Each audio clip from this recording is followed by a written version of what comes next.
Hello, this is Dr. Heidi Horsley with the Open to Hope Foundation, and I'm here today with my friend Joe Primo from Good Grief. Joe, can you tell us a little bit about what you do? Sure. So Good Grief provides free programs to children, teens, young adults after the death of a mom, dad, brother, or sister. We also have groups for parents who've had a child loss. We do education throughout New Jersey, touch about 150 different communities throughout New Jersey.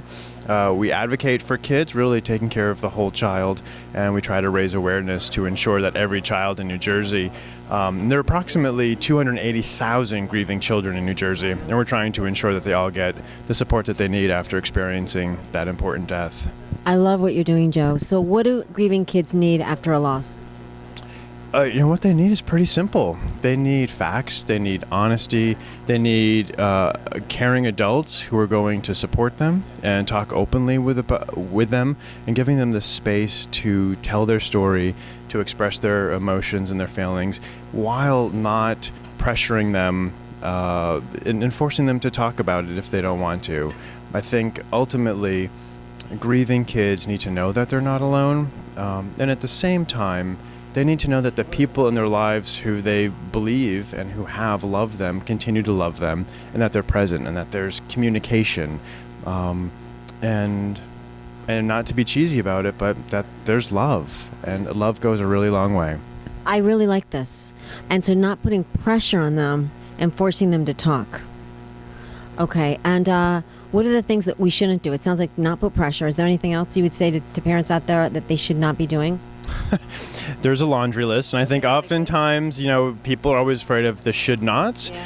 And then they start to feel disempowered, like, oh, here's the list of things I shouldn't be doing, and then as a result, they're immobilized. So I think we need to be talking about what we should be doing, but just, I think to be helpful, it's important not to go down the path of metaphors and cliches, right? That's not helpful. What's helpful is talking about the human experience, knowing that grief is not a pathology, and being real. I think, again, like that openness and that honesty is really, really critical.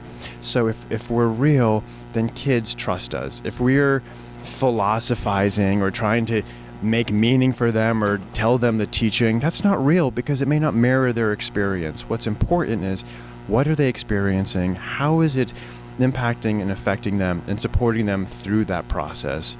Not thinking that we're the teachers and we have to tell the children, here's how you got to do this. It's important that we try to keep them healthy and help them make good choices for themselves, because they're obviously vulnerable during that time of heightened grief. But it's not our job to say, this is how you do it, because there is no one way. Joe, I love this. This is really, really good information. So if people want to find you, because I think you would be someone that would be so good at working with kids, how do they find you?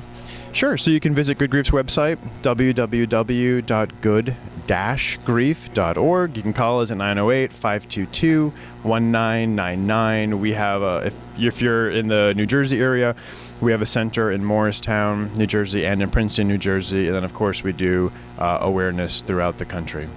Love it. Thank you, Joe Primo. And if you've lost hope, lean on ours.